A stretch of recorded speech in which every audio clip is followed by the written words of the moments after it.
The stagecoach lurched violently as it navigated another deep rut in the dusty trail, sending Clara Whitmore's stomach into her throat. She gripped the worn leather seat with white knuckles, her traveling dress already coated in a fine layer of red dust, despite having left St. Joseph only 3 days prior. Through the small window, the landscape had transformed from the gentle rolling hills of Missouri to the harsh, unforgiving terrain of southern Colorado. Clara adjusted her black morning bonnet, a constant reminder of why she was making this journey. Thomas had been dead for 6 months now, taken by consumption in the prime of his life. The preacher's widow. They called her in St. Joseph, their eyes full of pity that made her skin crawl.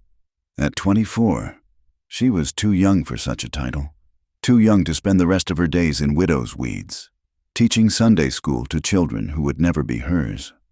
The advertisement for a schoolteacher in Red Bluff had seemed like divine providence, a fresh start in a frontier town where nobody knew her story, where she could be Miss Whitmore, the schoolmarm, instead of poor widow Whitmore. She'd sold everything except what fit in 2 traveling trunks and purchased passage on the next westbound stage. Bitter Ridge coming up. The driver called down from his perch. "Hold tight, ladies and gents. Gets a mite rough through here." Clara braced herself as the coach began its descent into a narrow canyon. The walls rose up on either side, striped with layers of ancient stone that spoke of ages long past. The other passengers, a portly merchant heading to Santa Fe and an elderly woman visiting her son in Alamosa, had fallen silent, the tension palpable in the cramped space. The first shot cracked through the air like lightning splitting a dead tree. The horses screamed and reared as the driver cursed and fought to control them. Clara's heart hammered against her ribs as more shots followed, echoing off the canyon walls until it sounded like an army was upon them. "Bandits," the merchant gasped, his face draining of color. "Lord have mercy! We're done for!" Through the chaos, Clara saw them, 5 men on horseback, emerging from behind the massive boulders that littered the canyon floor. They wore their hats low and bandanas high, leaving only their eyes visible, eyes that glinted with a wildness that made her blood run cold. The leader, a tall figure on a black stallion, fired his pistol into the air. "Stand and deliver." His voice carried the lazy drawl of the South, roughened by whiskey and desert wind. "Nobody needs to die today if you're smart about it." The driver had no choice but to rein in the terrified horses. The coach shuddered to a stop, dust swirling around it like smoke from the depths of hell. Clara found herself praying for the first time since Thomas's funeral, her lips moving in silent supplication. 2 of the bandits dismounted and approached the coach, spurs jangling with each step. One yanked open the door with such force it nearly came off its hinges. "Out!" he commanded, gesturing with his revolver. "All of you, now!" The elderly woman was sobbing as the merchant helped her down.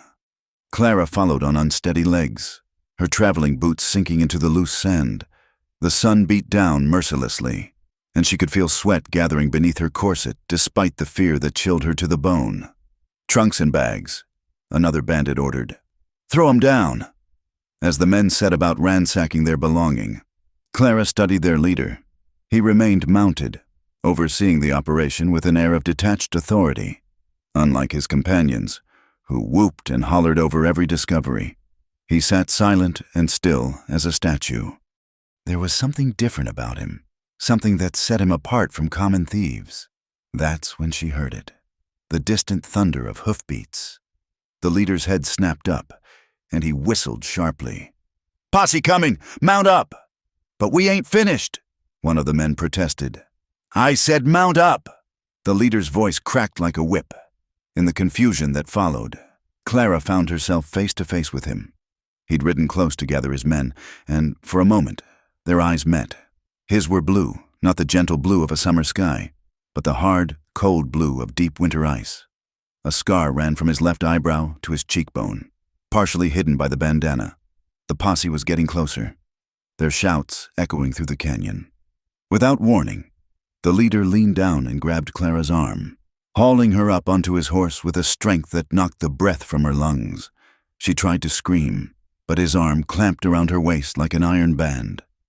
"Insurance," he said to his men. "They won't shoot with her in the way. Now ride." The black stallion surged forward, and Clara's world became a blur of motion and terror. She could hear the other passengers screaming, the merchant shouting something about her being a respectable widow, but it was all lost in the pounding of hooves and the rush of wind. They rode hard through the canyon, then veered sharply up a narrow trail that seemed to lead straight up the cliff face. Clara squeezed her eyes shut, certain they would plummet to their deaths, but the horse was sure-footed and its rider expert. Behind them, the shouts of the posse grew fainter. Up and up they climbed, leaving the main trail far behind. The other bandits had scattered in different directions, a planned maneuver. Clara realized with growing dread she was alone with this man, this outlaw who held her life in his weathered hands. When they finally slowed, the sun was beginning its descent toward the western horizon, painting the desert in shades of amber and crimson. They were high in the foothills now, surrounded by juniper and piñon pine.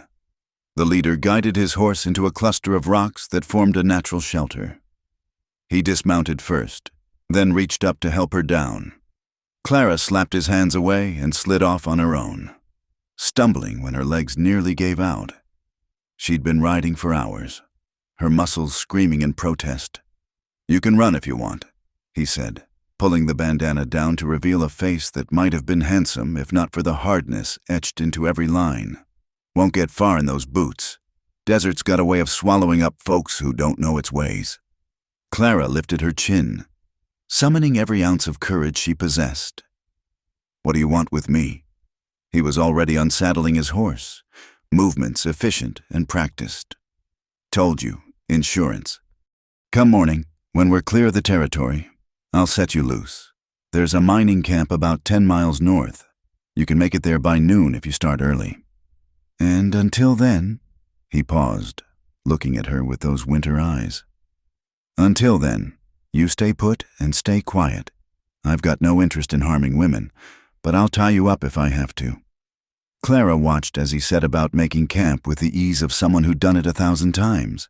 He gathered kindling, started a fire with flint and steel, and pulled supplies from his saddlebags. All the while, she stood frozen, trying to process her situation. She was alone in the wilderness with a wanted man, miles from civilization. With the night falling fast, when he offered her a canteen, she took it, her throat parched from fear and dust. The water was warm but clean, and she drank deeply. "Sit," he said, gesturing to a flat rock near the fire. "Going to be a long night." Clara sat, arranging her dusty skirts as best she could. In the flickering firelight, she could see him more clearly. Jesse Kincaid. She'd heard the name whispered in the stage stations, seen it on wanted posters. Train robber. They said killer, some claimed. But the man before her moved with a quiet grace that spoke of something more than common criminality. He handed her a strip of jerky and a hard biscuit. Not fancy, but it'll keep the hunger at bay. They ate in silence. The only sounds the crackling fire and the distant cry of a coyote. As darkness settled over the desert like a blanket, the temperature began to drop.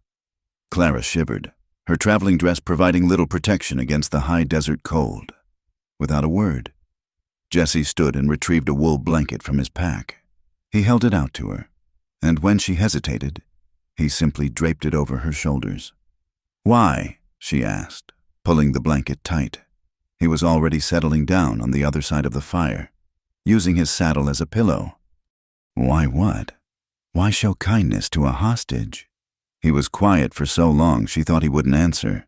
Then, staring up at the star-filled sky, he said, "Maybe because the world's shown me precious little of it, doesn't mean I have to return the favor."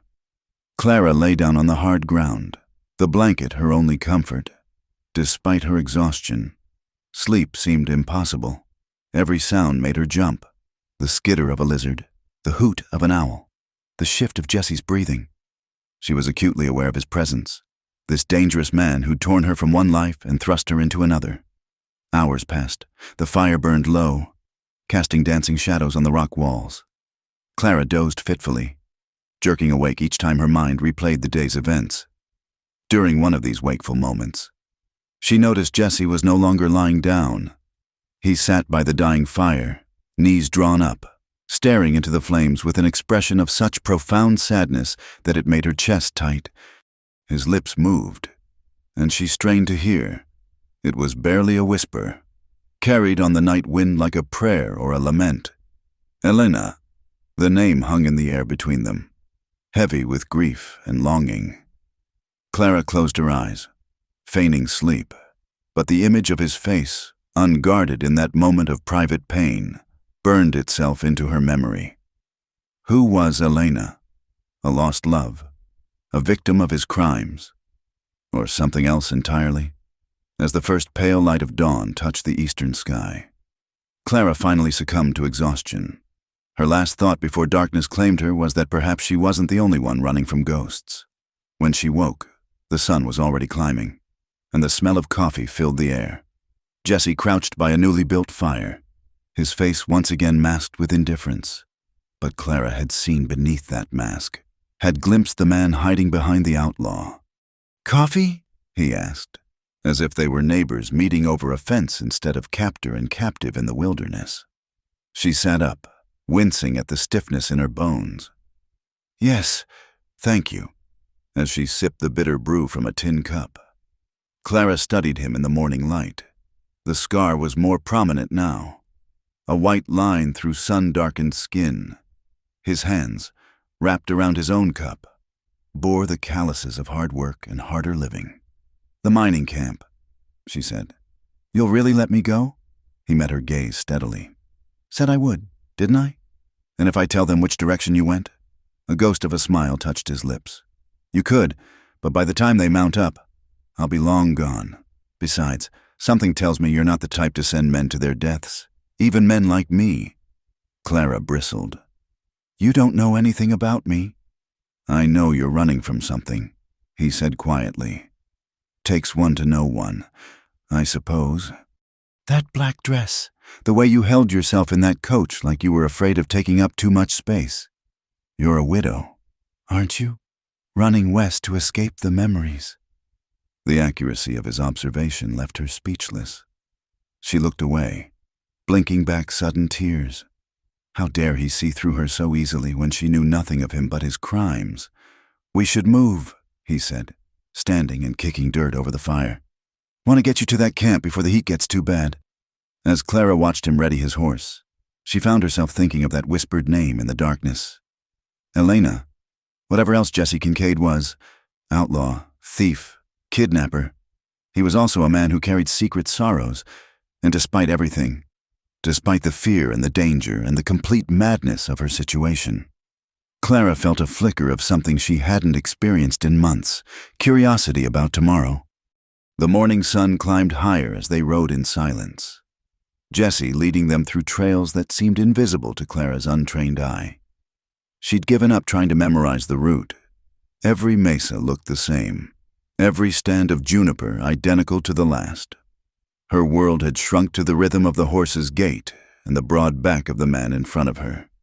They'd been riding for perhaps 2 hours when Clara spotted a creek cutting through a narrow valley below. The sight of water made her throat constrict with thirst, the morning's coffee a distant memory. "Can we stop?" she asked. The first words either had spoken since breaking camp. Jesse glanced back at her, then at the sun's position. "Suppose we could use a rest." He guided the stallion down a steep switchback that made Clara grip his waist despite herself. She could feel the solid muscle beneath his worn shirt, the controlled way he moved with the horse. Everything about him spoke of a life lived on the edges of civilization. At the creek, Clara slid off the horse before he could help her, though her legs nearly buckled. She knelt by the water's edge, cupping the cool liquid in her hands and drinking deeply. When she looked up, Jesse was watching her with an unreadable expression. "You should fill your canteen," he said. "Never know when you'll find water again out here." Clara did as suggested, then sat back on her heels. The hem of her dress was already ruined, torn and stained beyond repair. What would the good people of Red Bluff think when she arrived looking like a ragamuffin? If she arrived at all. "The mining camp," she said suddenly. You lied about it, didn't you? You're not taking me there." Jesse was letting his horse drink, one hand absently stroking the animal's neck. "What makes you say that?" "We've been heading south, not north. I may be a city woman, but I can tell direction by the sun." He turned to face her fully, and she saw surprise flicker across his features before he masked it. Observant. Most people would be too scared to notice. "I'm terrified," Clara admitted. "But that doesn't make me stupid." "No," he said slowly. "No, it doesn't." He pulled off his hat, running a hand through dark hair shot with premature silver. "Plans changed. That posse was bigger than expected. They'll have men at all the camps and settlements by now, watching for me. Can't risk it. So what happens to me? There's a place," he said after a pause. "South of here, near the New Mexico border. Old Apache trading post. Abandoned now. You can wait there while I circle back. Throw them off the trail. Few days at most, then I'll get you to safety." "A few days?" Clara stood abruptly, water dripping from her hands. "You can't just... I have employment waiting, people expecting me." "Better late than dead," Jesse said flatly. "That posse catches up. They won't much care if you're in the line of fire. To them, you're just another casualty of associating with the wrong sort." Clara opened her mouth to argue, then closed it. He was right, and they both knew it. She'd heard enough stories of overzealous lawmen shooting first and asking questions later. Still, the thought of spending days in the wilderness with this man. "I won't run," she said suddenly. "You don't need to watch me every second. I give you my word." Jesse studied her for a long moment. "Your word, the word of Widow Whitmore." She flinched. "How did you—" "Heard the merchant yelling it when I took you. Also, that locket you keep touching, morning jewelry, isn't it? Probably has his hair inside." Unconsciously, Clara's hand went to her throat where the small gold locket rested. Thomas's portrait on one side, a lock of his auburn hair on the other. She'd forgotten she was even wearing it. "My husband died 6 months ago," she said stiffly. "Consumption. I'm sorry for your loss." The gentleness in his voice surprised her. She looked at him sharply, searching for mockery, but found only sincerity. "We should move," he said, turning back to his horse. "Want to reach shelter before the afternoon heat." They rode for hours more, the landscape gradually shifting from high desert to something more desolate. The vegetation grew sparser, the rocks redder, the sky a pitiless blue dome above them. Clara had never felt so small, so insignificant in the face of such vastness. Jesse seemed to know every hidden spring, every shade-giving overhang. He pointed out landmarks. Skull Rock, Devil's Throne, Weeping Woman, Mesa, each with a story she suspected he could tell but didn't. His knowledge of the land was intimate, born of necessity and survival. As the sun reached its zenith, Clara noticed a dust plume rising in the distance. Her heart leaped. Rescue? But Jesse had seen it too, and his body tensed against hers. "Sandstorm," he said tersely. "Coming fast. Hold tight." He spurred the stallion into a gallop, heading for what looked like a solid cliff face. Clara pressed against him, her bonnet long since lost to the wind, her hair whipping around her face. The dust cloud grew larger, darker, advancing across the desert like a living wall. Just when Clara thought they would crash into the rocks, Jesse guided the horse into a narrow cleft she hadn't seen. They plunged into shadow, the temperature dropping instantly. The passage opened into a wider space, a box canyon with high walls and, miraculously, a shallow cave at the far end. Jesse dismounted quickly, pulling Clara down and leading both her and the horse into the cave just as the first winds hit. Within moments, the world outside disappeared in a howling brown fury. Clara pressed back against the cave wall, watching in awe and terror as the sandstorm raged. Beside her, Jesse had pulled his bandana up over his nose and mouth, gesturing for her to do the same with her handkerchief. For what seemed like hours, but was probably only minutes, they waited. The wind screamed like a living thing, and sand found its way into every crevice. Clara's eyes stung. Her throat burned. and she found herself unconsciously moving closer to Jesse's solid presence. When the worst had passed, leaving only a hazy brown sky, Clara realized she was pressed against his side, his arm around her shoulders. She jerked away, face flushing. "Sorry, Natural reaction," he said, pulling down his bandana. "First sandstorm?" She nodded, not trusting her voice. "They come up fast out here. Kill men who don't know how to find shelter." He moved to check on his horse, running his hands over the animal's legs and sides. "This old boy's been through worse." "Haven't you, Tempest?" "Tempest," Clara repeated. "Fitting name." "He's carried me out of more trouble than I care to count." Jesse's voice held genuine affection. "Man's horse is his life out here. Lose your mount, you'll lose everything." Clara looked around the cave, noting the old fire ring, the crude symbols painted on the walls. "This place, you said it was Apache?" They used it for ceremonies, vision quests, sacred ground." He pointed to the symbols. "Those tell the story of the people's journey, their connection to the land. Someone I knew once taught me to read them." The hesitation in his voice caught her attention. "The person who taught you, were they Apache?" Jesse's jaw tightened. "We should gather firewood while there's still light. Gets cold in these caves at night." He strode out without waiting for an answer, leaving Clara to wonder what nerve she'd struck. She followed him into the canyon, where scraggly bushes and dried wood littered the ground. Working in silence, they gathered an armful each. Back in the cave, Jesse built the fire with practiced efficiency, as the flames caught, casting dancing shadows on the ancient walls. Clara found herself studying him again. There was something almost reverent in the way he'd spoken of the Apache, the way he'd touched the painted symbols. "You know this land," she said. It wasn't a question. "I do." "Better than most white men, I'd wager." He looked up sharply. "What makes you think I'm white?" Clara blinked, taken aback.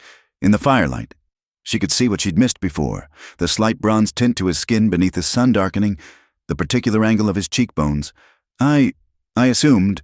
Most people do." His smile was bitter. "Makes it easier to move in their world. Jesse Kincaid sounds American enough, doesn't it? Better than—" He stopped himself. "Than your real name?" He fed another stick to the fire. "That man died a long time ago." They shared the meager supplies. More jerky, dried fruit, hardtack biscuits that threatened to crack teeth. Jesse produced a small bag of coffee grounds and a battered pot. And soon the cave filled with the comforting aroma. It was almost domestic, Clara thought with a touch of hysteria. Like camping with Thomas during their brief courtship, before illness stole his strength. "Your husband," Jesse said suddenly. "He was a good man." Clara looked up, surprised. "Yes, he was a minister, kind, gentle. He saw the best in everyone, even outlaws. He would have tried to save your soul," Clara said with a sad smile. "Would have preached about redemption and second chances until you either converted or shot him to stop the sermons." Jesse chuckled, a rusty sound, as if he didn't do it often. "Sounds like quite a fellow. Why didn't you stay in, where was it, St. Joseph? Surely a minister's widow would be looked after." Clara stared into her coffee cup. "Being looked after was the problem. Everyone had opinions about what I should do, how I should grieve, when I should remarry. Thomas's mother wanted me to marry his younger brother, keep me in the family, as if I were a piece of property to be inherited. So you ran." "I took employment," she corrected. "There's a difference." "Is there? We tell ourselves stories, dress up our choices in respectable clothes, but in the end, we're all running from something." The certainty in his voice made her defensive. "And what are you running from, Mr. Kincaid? Besides the law, of course." His face shuddered. "Get some rest. Long day tomorrow." Clara wrapped herself in the blanket he'd given her the night before. It smelled of horse and leather and something uniquely him. Not unpleasant, just male. She'd grown used to sleeping alone, but having him across the fire made her aware of her vulnerability in ways that had nothing to do with danger. She must have dozed, because she woke to find the fire burned low, and Jesse sitting against the opposite wall, a rifle across his knees. In the dim light, she could see his lips moving silently. "Can't sleep?" she asked softly. He startled, then relaxed. "Old habit. One of us needs to keep watch. For the posse. For everything. Cats hunt these canyons at night. Bears too, sometimes." Clara shivered, pulling the blanket tighter. "You could have mentioned that earlier. Would it have changed anything? You're here, I'm here. The dangers are what they are." She studied his profile in the dying firelight. "That name you whispered last night, Elena, who was she?" The silence stretched so long she thought he wouldn't answer. When he finally spoke, his voice was barely above a whisper. "Someone who believed in me once. Someone I failed." "Your wife? My daughter?" The words hung between them like a physical presence. Clara felt her heart constrict at the pain in those two simple words. "I'm sorry," she said, meaning it. Jesse stood abruptly, moving to the cave mouth. Storms passed, skies clearing. "You should try to sleep." But Clara couldn't. She lay there thinking about this complex man who robbed stagecoaches and quoted Apache wisdom, who treated her with more courtesy than many law-abiding men, who carried the ghost of a daughter in his whispered prayers. When dawn finally painted the canyon walls gold and pink, she found him already awake, saddling Tempest. There were new lines around his eyes, as if he too had found little rest. "There's a spring about an hour's ride," he said without preamble. "We can refill the canteens, maybe wash some of this dust off." Clara rose stiffly, her body protesting another day in the saddle, but she didn't complain. Something had shifted between them in the night. Not trust exactly, but perhaps the beginning of understanding. As they rode out of the canyon into the morning light, Clara found herself wondering what story had led Jesse Kincaid to this life. What tragedy had transformed him from father to outlaw? And why? Despite everything, did she feel safer with him than she had in months? The questions swirled in her mind like dust devils across the desert floor, and she suspected the answers, when they came, would be as harsh and unforgiving as the land itself. The promised spring turned out to be a revelation hidden in a fold of the earth.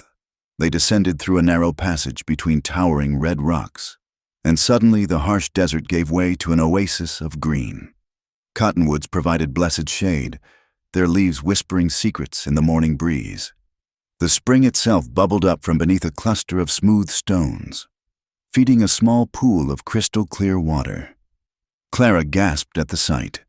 After 2 days of dust and desolation, it seemed like a miracle. "Beautiful, isn't it?" Jesse dismounted, his voice carrying a note of pride, as if he'd personally arranged this gift.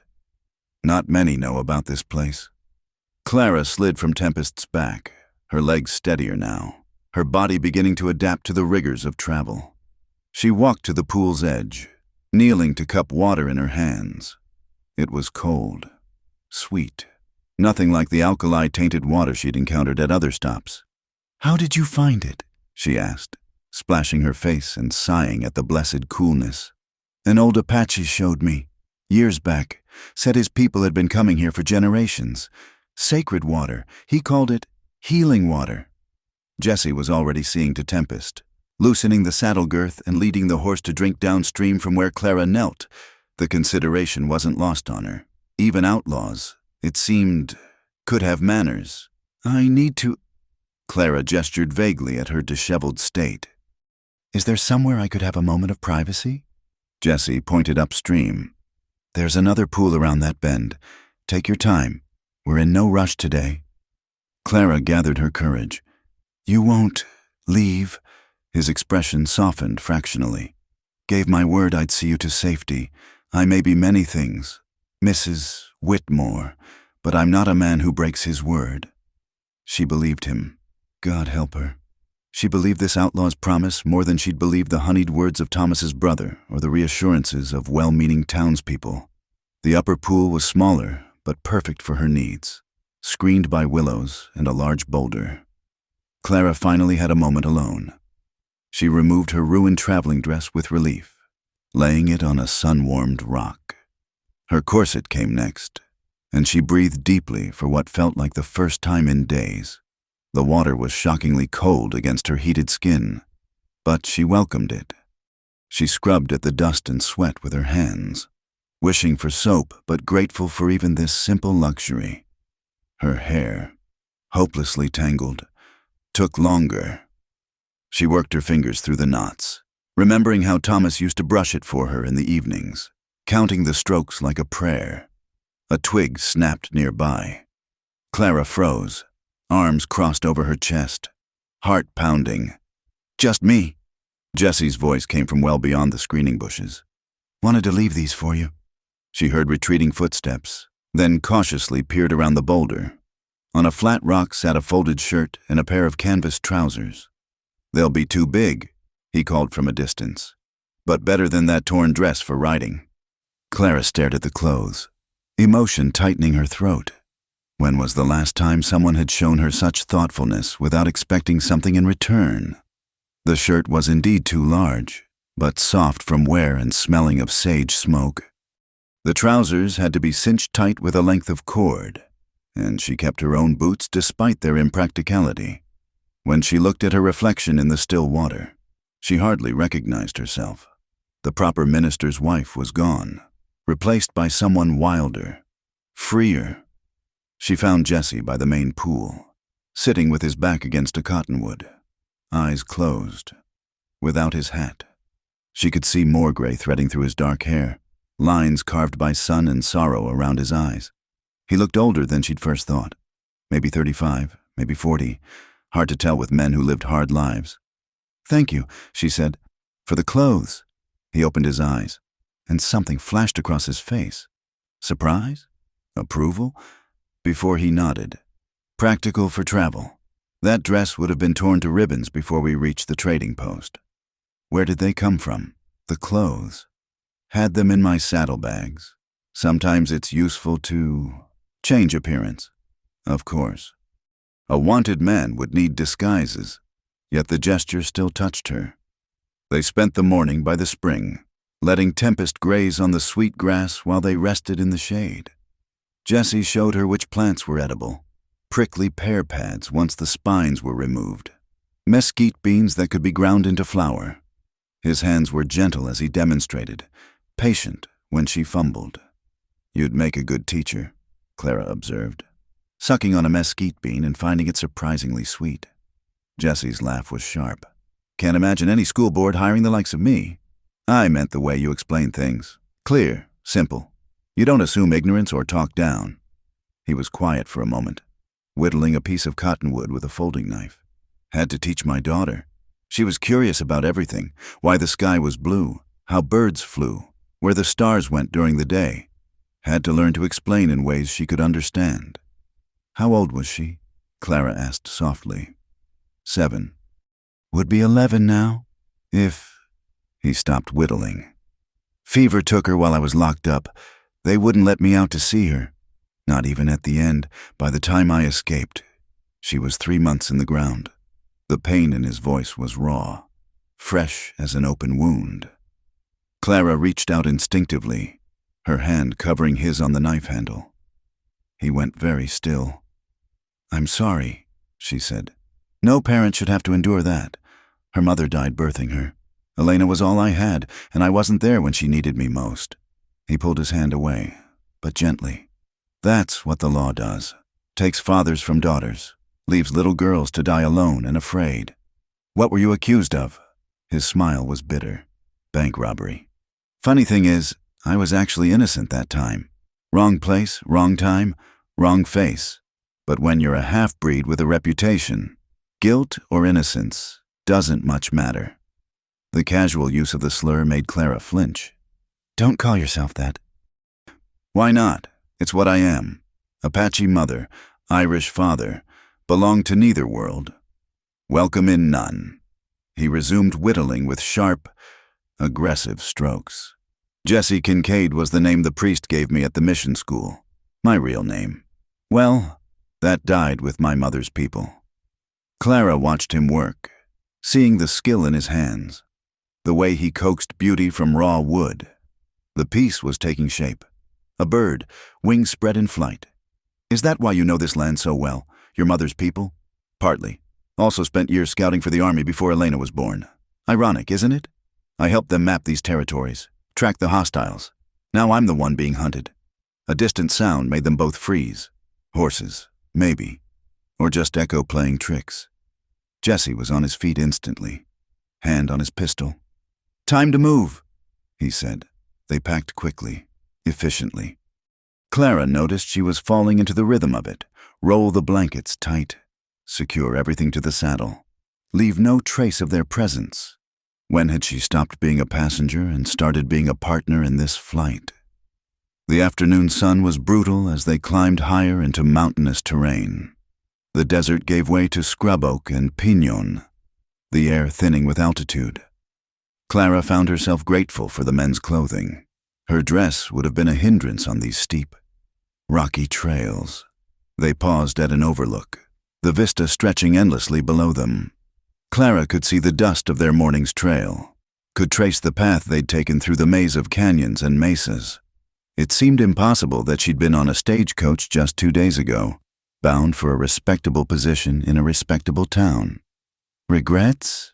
Jessie asked, following her gaze. I don't know yet, she answered honestly. Ask me when this is over. Fair enough. They pushed on as shadows lengthened, reaching a high valley just as the sun touched the western peaks. Here, surprisingly, were signs of former habitation crumbling adobe walls, a well with a broken windlass, fence posts standing like sentinels guarding nothing. Ghost settlement, Jessie explained. Silver miners tried to make a go of it about 10 years back. The vein played out quick, and they moved on. He led them to the most intact structure, a small house with 3 walls still standing. The roof was partially caved in, but one corner remained solid, providing shelter. As Clara helped unsaddle Tempest, she noticed Jessie moving stiffly, favoring his left side. You're hurt, she said. It's nothing. But when he reached for the saddle, he winced. Clara saw the dark stain on his shirt, nearly hidden by the dark fabric. You're bleeding. When did this happen? Caught a ricochet yesterday during the chase. Didn't seem bad at the time. Let me see. I said it's nothing. And I say you're a stubborn fool who'll get infection and die, leaving me stranded in this wilderness. Clara planted her hands on her hips, summoning her best schoolmarm voice. Now sit down and let me look, or I'll make such a fuss you'll wish the posse had caught you. To her surprise, he laughed, a real laugh, not the bitter sound she'd heard before. Yes, ma'am. Wouldn't want to cross a determined schoolteacher. He sat on a fallen beam and pulled off his shirt. Clara's breath caught. The wound was a deep graze along his ribs, angry and seeping, but that wasn't what made her stare. Jessie's torso was a map of violence, old scars crisscrossing newer ones, some from bullets, others from knives or whips. The life I chose, he said quietly, misreading her expression. Clara shook off her shock. Do you have any whiskey?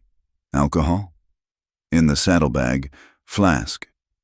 She retrieved it along with a relatively clean bandana from her own bundle.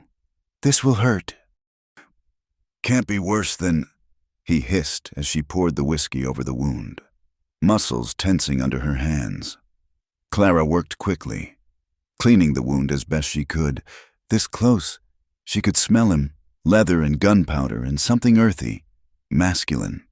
His skin was warm under her fingers, and she found herself noticing things she shouldn't, the way his breathing changed when she touched him, the flex of muscle as he held himself still.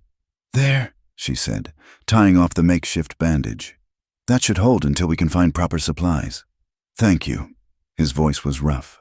Their eyes met and held, something electric passing between them. Clara stepped back quickly, busying herself with putting away the flask. They made camp in the ruined house, building a small fire in what had been the hearth. Jessie had gone quiet again, that wall of reserve back in place.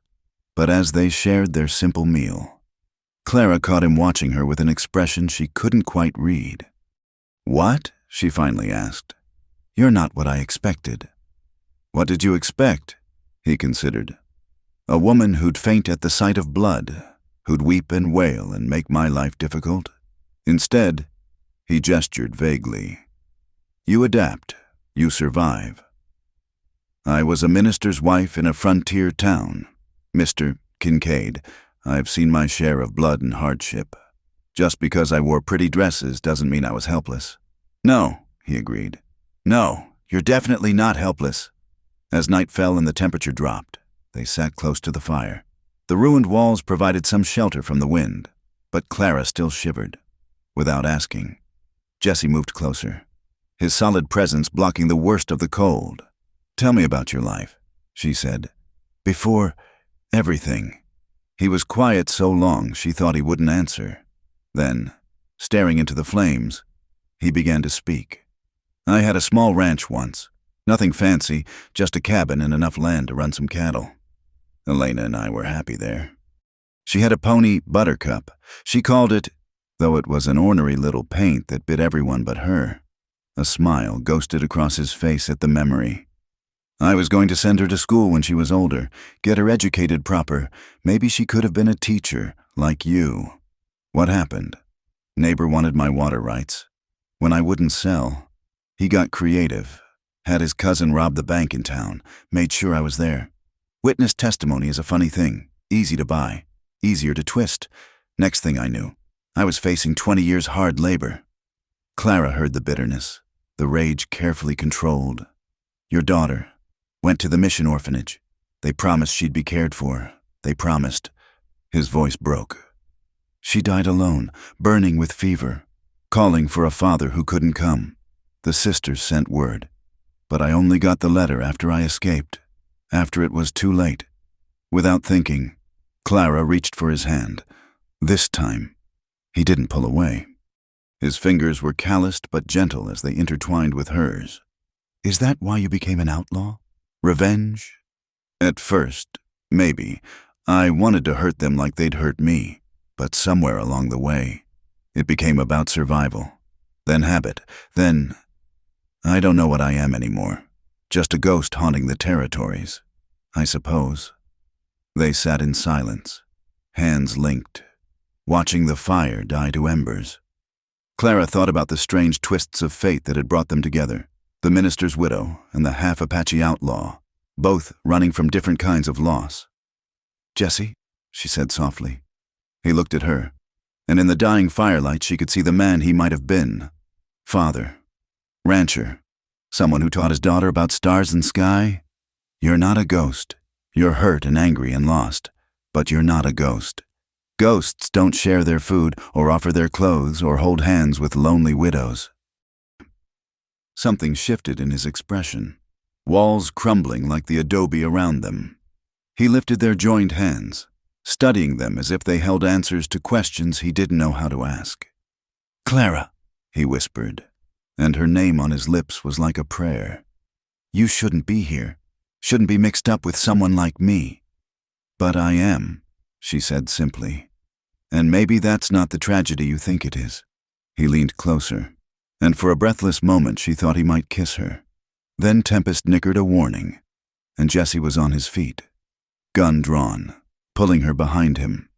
The moment shattered like glass, but as they waited in tense silence for whatever danger the horse had sensed to pass, Clara kept thinking about the warmth of his hand in hers, the way her name had sounded in his broken whisper. She was in trouble, and it had nothing to do with pauses or the law. Her heart, frozen since Thomas's death, was beginning to thaw, and that terrified her more than any outlaw's gun. The danger Tempest had sensed turned out to be nothing more than a mountain cat passing through. But sleep eluded them both after that. They kept watch in shifts, though Clara suspected Jesse never truly rested even when it was her turn. She could feel his awareness, coiled and ready like a spring under tension. Dawn came slowly, painting the mountains in shades of rose and gold. Jesse studied the sky with a frown, noting the high, thin clouds streaming from the west. Weather's changing, he said. Need to reach better shelter before it hits. They broke camp quickly, Clara now efficient in the routine. As they rode higher into the mountains, She noticed Jesse checking their back trail more frequently, his hand never far from his gun. Are we being followed? Maybe, maybe not. But those clouds aren't the only thing that's got me worried. He pointed to a distant column of smoke rising from a valley they'd passed through the day before. That's no campfire. That's a signal. Indians? Jesse's jaw tightened at the term. Apache.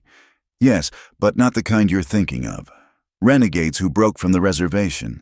They hate whites, but they hate Apache who lived with whites even more. His hand unconsciously touched a scar on his neck. We need to move faster. They pushed Tempest hard, the faithful horse responding despite the brutal pace. The terrain grew increasingly treacherous, narrow ledges with dizzying drops, loose shale that slithered away beneath hooves. Clara found herself trusting Jesse's judgment completely, no longer questioning his choice of route. By midday, they reached a high pass where snow still lingered in shadowed hollows despite the season. Jesse pulled up, letting Tempest blow while he surveyed the land ahead. There, he said, pointing to a distant valley. That's where we're headed. Clara shielded her eyes against the sun. Far below, she could make out what looked like a collection of buildings nestled against a cliff face. The trading post? What's left of it? Abandoned 5 years ago when the Apache Wars ended. But the buildings are solid, and there's water. We can hold up there until... A rifle shot cracked through the thin air, echoing off the peaks. Rock exploded inches from Tempest's hooves, sending the horse dancing sideways. Jesse wheeled around, pushing Clara low against the horse's neck as another shot whined overhead. Ride, he shouted, spurring Tempest into a dangerous gallop down the treacherous slope. Clara clung to him, her face pressed against his back, feeling his muscles tense as he guided the horse through terrain that would have been challenging at a walk. More shots followed, but distance and speed made them wild. They plunged into a stand of aspens, the white trunks flashing past like fence posts. Jesse cut hard left, then right, using the trees as cover. Behind them, Clara could hear pursuit horses crashing through brush, men shouting. Not Apache, she realized. White men. The posse had found them. They burst from the trees onto a wider trail, and Jesse gave Tempest his head. The horse stretched out, hooves thundering against packed earth, but he was carrying double, and he'd been pushed hard for days. Clara could feel his laboring breath, the strain in his gait. There! Jesse pointed to a narrow canyon mouth ahead. Hold tight! They plunged into shadow, the canyon walls rising sheer on either side. It was barely wide enough for a horse, and Clara had to pull her legs up to avoid scraping them against stone. Behind them, the shouts grew fainter. The pursuers would have to enter single file, slowing them down.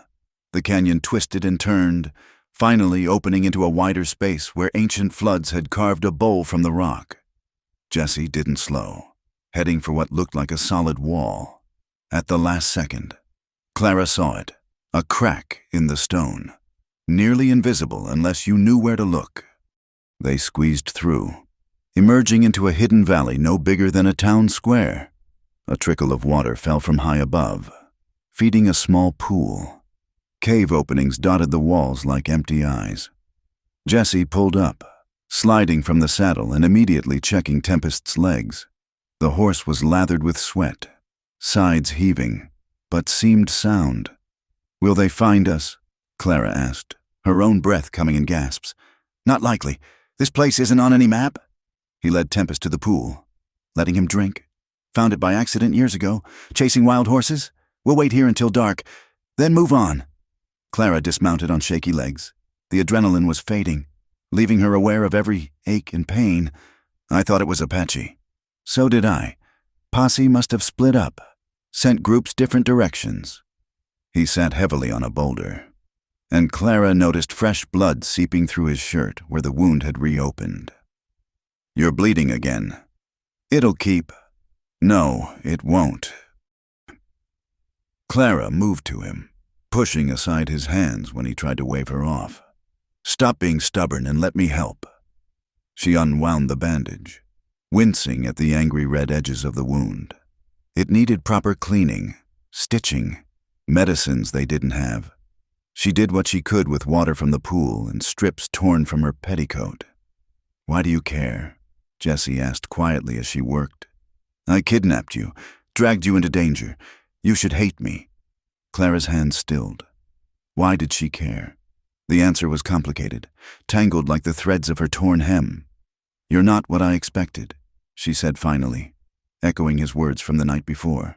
"A truly evil man wouldn't have given me his blanket, or taught me about desert plants, or spoken of his daughter with such love." She resumed wrapping the wound.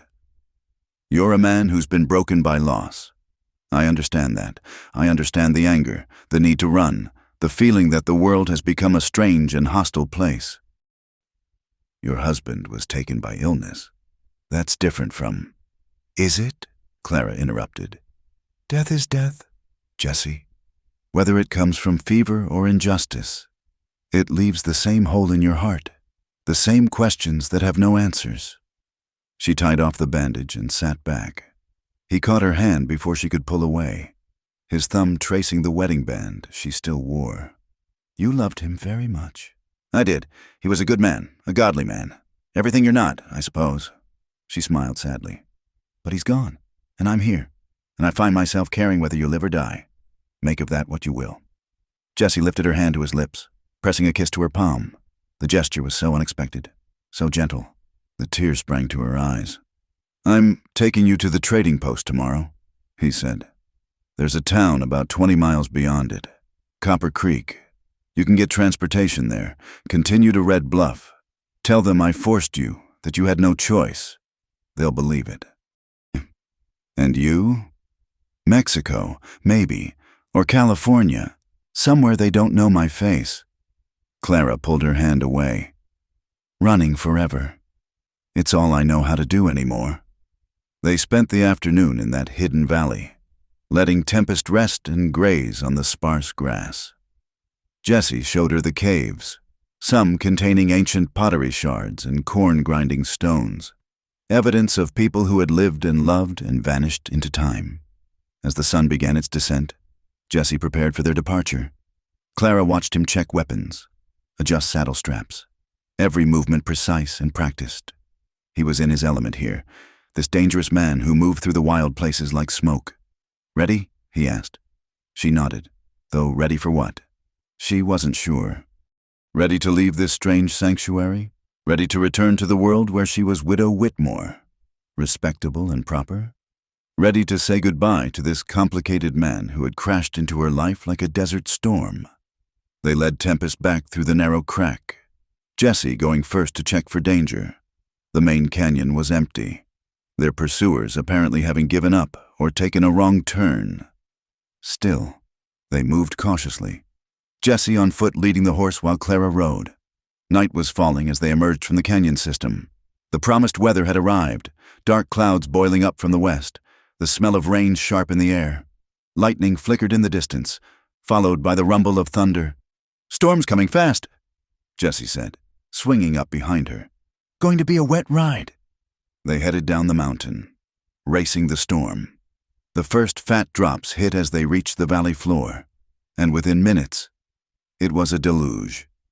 The rain came in sheets, driven by gusting wind that threatened to tear Clara from the saddle. She was soaked through in seconds, shivering as the temperature plummeted.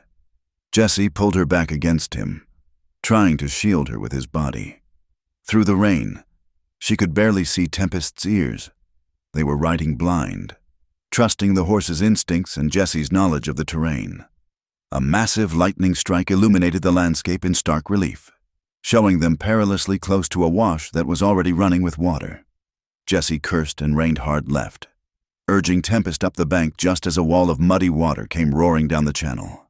They climbed higher, seeking shelter.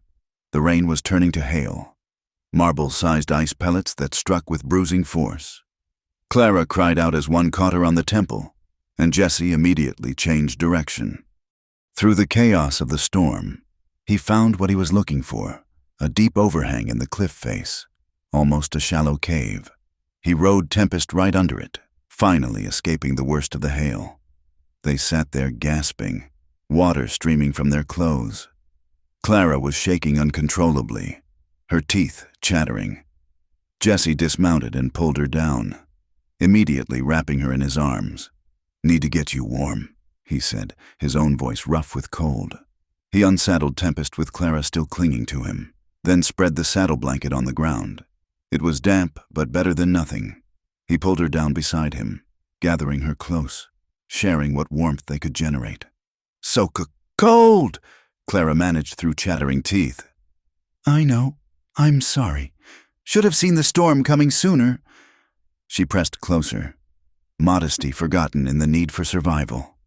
His arms tightened around her, and she could feel his heart beating against her cheek, strong and steady. Despite everything, the danger, the cold, the uncertain future, she felt safe. The storm raged on, but gradually Clara's shivering subsided. Exhaustion crept over her, and she found herself drifting, held secure in Jesse's embrace. "Clara," he murmured against her hair. "Sweet Clara, you deserve so much better than this." "Then what?" she asked sleepily. "Then me, then running and hiding and freezing in storms." His voice was full of regret. "You should be in a warm house with a good man who can give you the life you deserve." Clara pulled back enough to look at him. In the darkness, she could barely make out his features, but she could feel the tension in his body, the self-loathing in his words. "What if I don't want that life anymore?" she whispered. "What if I want—" Thunder crashed overhead, drowning out her words. But Jesse must have read something in her face because he made a sound low in his throat, halfway between a groan and a prayer. "Don't," he said roughly. "Don't look at me like that." "Like what?" "Like I'm worth saving." Clara reached up, her cold fingers finding his face, tracing the scar on his cheek. "Everyone's worth saving. Jesse, that's what Thomas used to say. Everyone deserves a second chance. Your husband was a better man than me." "Yes," she agreed. "But he's gone, and you're here, and this time—" He stopped her words with his mouth. The kiss was desperate, hungry, full of all the words they couldn't say. Clara's hands fisted in his wet shirt, pulling him closer. She could taste rain and whiskey and something wild, untamed. It was nothing like Thomas's gentle pecks, nothing like anything she'd experienced before when they finally broke apart, both breathing hard. Jesse rested his forehead against hers. "This is madness," he whispered. "Yes," Clara agreed. "I can't offer you anything. No home, no future, no safety." "I know." "Then why?" Clara was quiet for a long moment, listening to the storm, feeling the solid warmth of him against her. "Because you make me feel alive," she said finally. "For months I've been sleepwalking through life, going through the motions, feeling nothing but gray. But with you I feel everything, fear and anger and frustration and this, whatever this is between us." Jesse made that sound again, pulling her tight against him. "You're going to be the death of me, Clara Whitmore, or your salvation," she countered. They held each other as the storm passed, neither speaking, both aware that they'd crossed a line that couldn't be uncrossed. In the morning, they would reach the trading post. Decisions would have to be made. But for now, in this small shelter against the storm, they had this moment. And for two souls battered by loss and running from pain, this moment was everything. Clara woke to silence and emptiness. The storm had passed, leaving the air clean and sharp with the scent of wet sage. Jesse was gone, his warmth replaced by the cold morning air. For a moment, panic clawed at her throat. Had he left her? Then she saw Tempest still there, saddled and ready, and heard movement outside the overhang. She emerged to find Jesse standing at the edge of the cliff, watching the sunrise paint the rain-washed world in brilliant colors. Without turning, he spoke. "Trail to the trading post is clear. We can make it by noon if we push hard." His voice was carefully neutral, as if last night's kiss had never happened. Clara felt something cold settle in her stomach. "Jesse, there's jerky in the saddlebag. We should eat before we ride." He turned then, and she saw the careful distance in his eyes, the walls rebuilt even higher than before. "Best if we don't talk about last night. It was a mistake, born of cold and fear. Nothing more." The dismissal stung more than it should have. Clara lifted her chin, pride coming to her rescue. "Of course, a mistake." They rode in uncomfortable silence, the easy companionship of recent days replaced by awkward awareness. Every accidental brush of her body against his made Jesse tense, and Clara found herself sitting as far forward in the saddle as possible, creating space between them. The abandoned trading post appeared just before noon, as Jesse had predicted. It sat in a wide valley where two creeks converged, a collection of adobe buildings in various stages of decay. The largest structure, built against a sandstone cliff, still looked solid. Ancient cottonwoods provided shade, their leaves whispering secrets to the wind. "Stay mounted," Jesse ordered, drawing his gun as he approached the buildings. Old habit, Clara realized. Even abandoned places could hide danger. He checked each structure methodically before returning to help her down. His hands on her waist were impersonal, releasing her the moment her feet touched ground. "Main building sound," he reported.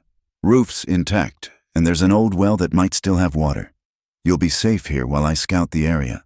Make sure we weren't followed." "You're leaving?" "Just for a few hours. Need to check the trails, maybe hunt some game. You'll need food for the journey to Copper Creek." He was already turning away when Clara caught his arm. "Don't." "Don't what?" "Don't pretend last night meant nothing. I felt your heart racing. I heard the way you said my name." Jesse's jaw tightened. "What do you want me to say, Clara? That I've come to care for you? That the thought of you with another man makes me want to punch something? That kissing you was like coming home after years of wandering?" He pulled free of her grip. "None of it matters. You're going to Copper Creek, then Red Bluff. You're going to teach school and marry some respectable shopkeeper and have beautiful children. And I'm going to Mexico to drink tequila until I forget the color of your eyes." "I don't want a shopkeeper," Clara said quietly. "Then you're a fool." His voice was harsh now, deliberately cruel. "You think you want the adventure, the danger. Wait until you're sleeping on cold ground every night, jumping at shadows, never knowing if today's the day a bullet finds you. Wait until you watch me gun down a man, because it's him or us. See how romantic it feels then." He strode away, leaving Clara standing alone in the ruins of other people's dreams. She wanted to call him back, to rage at him for his stubborn nobility, but the words died in her throat. Maybe he was right. Maybe what felt like attraction was just the intensity of shared danger. Nothing more. She spent the afternoon exploring the trading post, needing to keep busy. In the main building, she found remnants of its former life-broken pottery, faded ledgers, a child's wooden doll missing one arm. Someone had carved initials in a window frame. M. Ray B. plus E. S. 1878. Another love story, perhaps ended by time and circumstance. Behind what had been the store counter, Clara discovered something unexpected. A trunk, locked but not locked well enough to survive her determination, and a rusty crowbar. Inside were women's clothes, preserved by the dry climate. Simple dresses, but clean and roughly her size. There was even a small sewing kit. She changed out of Jesse's borrowed clothes, feeling more like herself in proper skirts. Using water from the well, still good, as Jesse had predicted. She washed her face and attempted to tame her hair. When she caught her reflection in a broken mirror, she paused. The woman looking back wasn't the same one who'd boarded the stage in St. Joseph. This woman's face was sun-kissed. Her eyes held depths they hadn't before. This woman had been kissed by an outlaw in a storm and wanted more. The sound of hoofbeats sent her to the window, hand instinctively reaching for the derringer Jesse had given her that morning. But it was only him.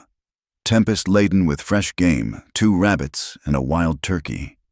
He stopped short when he saw her in the dress, something flashing across his face too quickly to read. "Found some clothes," Clara said unnecessarily. "I see that." He dismounted, businesslike once more. "Got meat for your journey. There's an old smokehouse still working. I'll prepare it tonight. Have it ready by morning. Jesse also found fresh tracks about 5 miles north. Shod horses. At least 3. Could be anyone. But we shouldn't linger. First light. I'll take you close to Copper Creek. Then... Stop! Clara stepped forward, forcing him to look at her. Stop planning my life like I have no say in it. Someone needs to, since you seem determined to throw it away. My life to throw. They glared at each other across the dusty yard. 2 stubborn souls, neither willing to yield. Finally, Jesse turned away, beginning the bloody work of preparing the game. Clara watched him for a moment, then made a decision. She went back inside and retrieved the sewing kit, along with a relatively clean shirt from the trunk, a man's shirt, left behind by some long-ago traveler. She found Jesse at the smokehouse, the rabbits already cleaned and ready. Without speaking, she held out the shirt. Your other one's ruined, she said simply. This should fit. He looked at the offering, then at her. Clara, just take it. Jesse, let someone do something kind for you without turning it into a battle. He accepted the shirt, his fingers brushing hers. For a moment, the mask slipped, and she saw the longing in his eyes, the desperate want he was trying so hard to hide. Thank you, he said quietly. They worked together preparing the evening meal, the tension easing slightly. Jesse showed her how to build the fire in the smokehouse just right, how to season the meat with wild herbs he'd gathered. Clara told him about finding the trunk, the carved initials, the stories hidden in abandoned places. Every building out here has ghosts, Jesse said, turning the turkey on its makeshift spit. Dreams that didn't pan out, loves that couldn't survive the hardness of the land. The West is full of broken promises. Not all of them, Clara countered. Some people made it, some loves survived. The lucky few. They ate as the sun set, painting the ruins in shades of gold and red. The turkey was tough but flavorful, seasoned with sage and something Jesse called Apache tea. Clara found herself memorizing moments, the way he licked grease from his fingers, how the firelight caught the silver in his hair, the rare smile when she complimented his cooking. You never told me, she said as they cleaned up. Why did you really become an outlaw? Not the anger part, not the revenge, but why stay with it? Jesse was quiet for a long time, banking the fire in the smokehouse where the rabbit meat hung. Freedom, I suppose. After Elena died, I couldn't stand walls, couldn't stand towns with their rules and their judgment and their proper ways. Out here, I'm no one, I'm everyone, I'm just another shadow passing through. Lonely freedom. Yes, he looked at her directly. Until 4 days ago, the admission hung between them, fragile as spun glass. Clara's breath caught, but before she could respond, Jesse was moving again, always moving, always running. You should sleep in the main building tonight. I'll bed down out here. Keep watch. Jesse, please, Clara. His voice was raw. Please just let me do this right. Let me get you to safety with your virtue intact and your reputation salvageable. Let me have that much honor left. She wanted to argue, to tell him that her virtue was hers to guard or give as she chose. But she saw the desperation in his stance, the way he held himself like a man on the edge of a precipice. All right, she said softly, but I'm taking your blanket. It's only fair since you'll have a roof. That surprised a small laugh from him. Fair enough. Clara settled in the main building, using old flour sacks to create a somewhat clean sleeping space. Through a gap in the shutters, she could see Jesse by the dying fire, keeping his lonely vigil. She pressed her face to the blanket, breathing in his scent, and tried not to think about tomorrow. Sleep came fitfully, filled with dreams of gunfire and storm-dark kisses. She woke to the sound of voices, Jesse's and another man's, heart pounding. Clara crept to the window. 3 riders sat their horses in the yard, badges glinting in the moonlight. The posse had found them. Jesse Kincaid, the lead man was saying. Been tracking you for near a week. That was quite a chase you led us on. Jesse stood relaxed, hands visible but near his guns. Marshall Banks, Bit far from your jurisdiction, aren't you? Got special dispensation for you. Breed. The marshal's voice dripped contempt. Dead or alive? Papers say. Course, dead's easier to transport. Clara's hand found the derringer. 3 against 1. And Jessie's rifle was with his saddle. Too far to reach. She had to do something. Now. We know you got the woman. Another rider said. Mrs. Whitmore. Her people are worried sick. Why don't you send her out, and we can discuss this like civilized men? She's not here, Jessie said calmly. Left her at Copper Creek this morning. Funny. Tracks say different. The marshal shifted in his saddle, hand moving to his gun. Last chance, Kincaid. The woman for your life. Fair trade. Clara made her decision. She burst through the door, derringer hidden in her skirts, moving quickly to Jessie's side. Gentlemen, she said in her best society voice, I'm so grateful you've come. This man saved my life. The marshal frowned. Ma'am, you don't need to protect him. We know he took you hostage. Hostage? Clara laughed, the sound bright and false. Oh my, no, mister. Kincaid rescued me from the real bandits. They scattered when he intervened.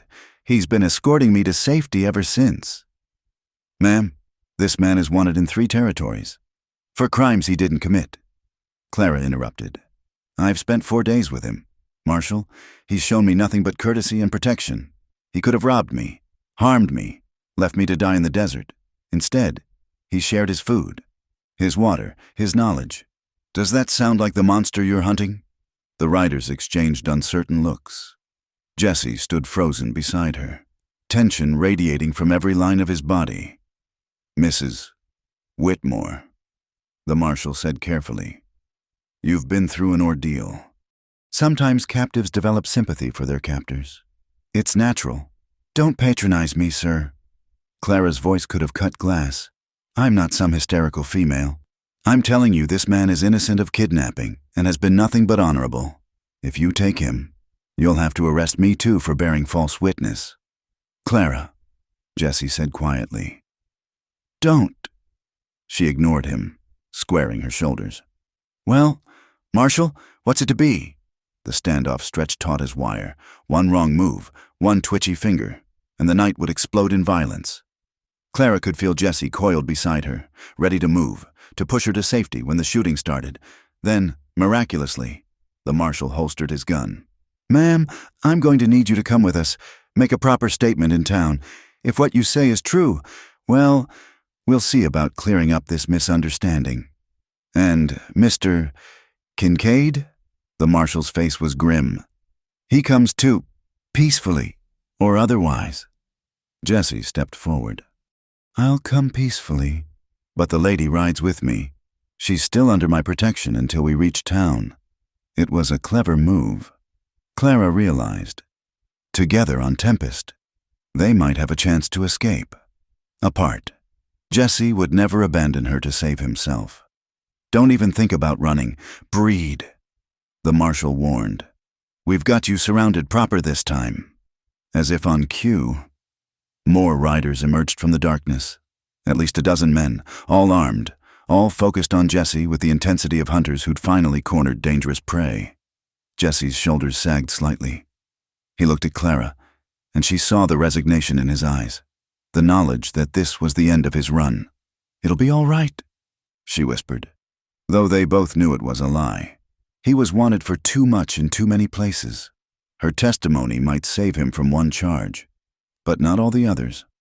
Mount up, the marshal ordered. Jessie helped Clara onto Tempest, then swung up behind her. His arms came around her to take the reins, and she felt him press something into her hand, a folded paper. When we get to town, he murmured in her ear, find a lawyer named Simon Garrett. Give him that. Tell him where Elena is buried. Jessie, promise me. I promise. They rode out of the trading post in a tight formation, the posse surrounding them like wolves herding sheep. Clara leaned back against Jessie, trying to memorize the solid feel of him, the steady beat of his heart. Somewhere in the darkness, a coyote howled, lonely, defiant, free. The sound followed them down the mountain toward whatever justice waited in the harsh light of civilization. The town of Red Bluff appeared with the dawn, larger than Clara had imagined, its buildings sprawling along both sides of a muddy main street. The arrival of Marshall Banks and his prisoner created an immediate sensation. People emerged from shops and houses, drawn by the spectacle of the notorious Jesse Kincaid finally brought to heel. Clara kept her head high as they rode through the gathering crowd, ignoring the whispers and pointed fingers. She could feel Jesse's tension, the way his body coiled tighter with each shouted curse and threat. When someone threw a rock that struck Tempest's flank, Jesse's hand moved instinctively towards his gun before remembering it had been taken. "Steady," Clara murmured, covering his hand with hers. The jail was a squat stone building that looked like it could withstand a siege. Marshall Banks dismounted, gesturing for Jesse to do the same. "Mrs. Whitmore, you'll need to come to Judge Morrison's office. He'll want your statement immediately." "I want to see Mr. Kincaid settled first," Clara said firmly. The marshal's eyes narrowed. "Ma'am, I don't think... I insist."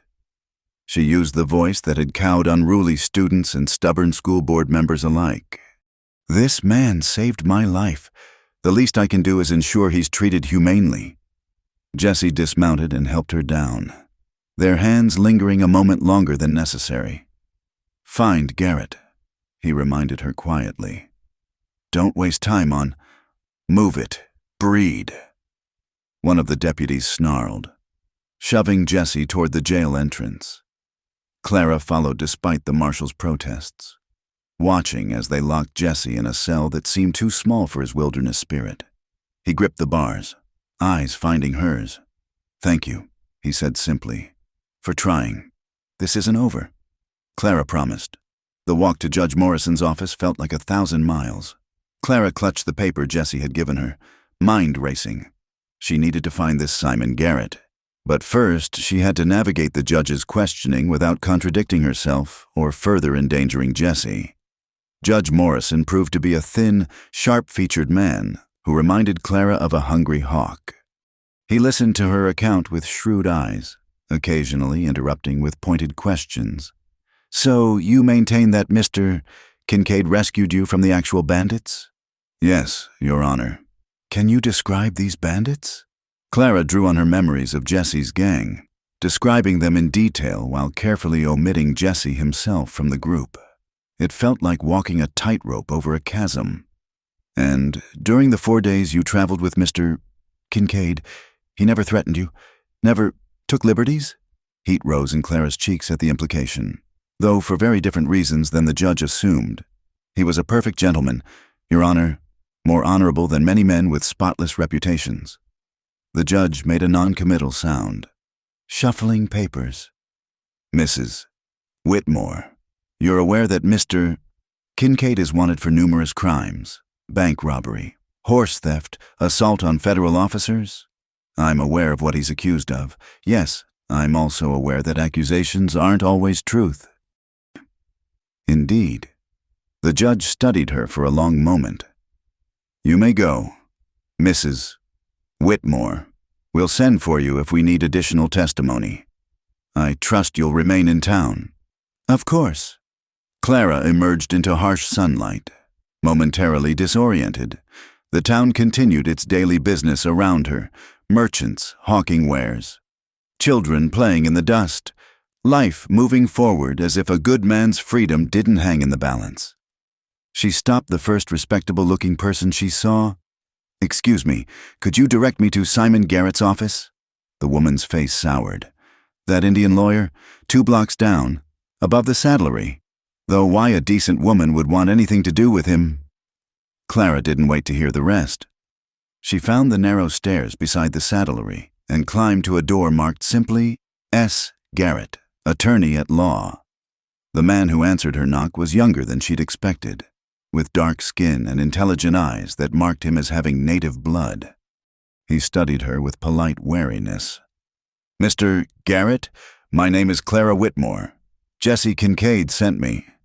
His expression shifted immediately. "Come in, quickly." The office was small but meticulously organized. law books lining every wall. Garrett closed the door and turned to her with urgent interest. Jesse's been taken.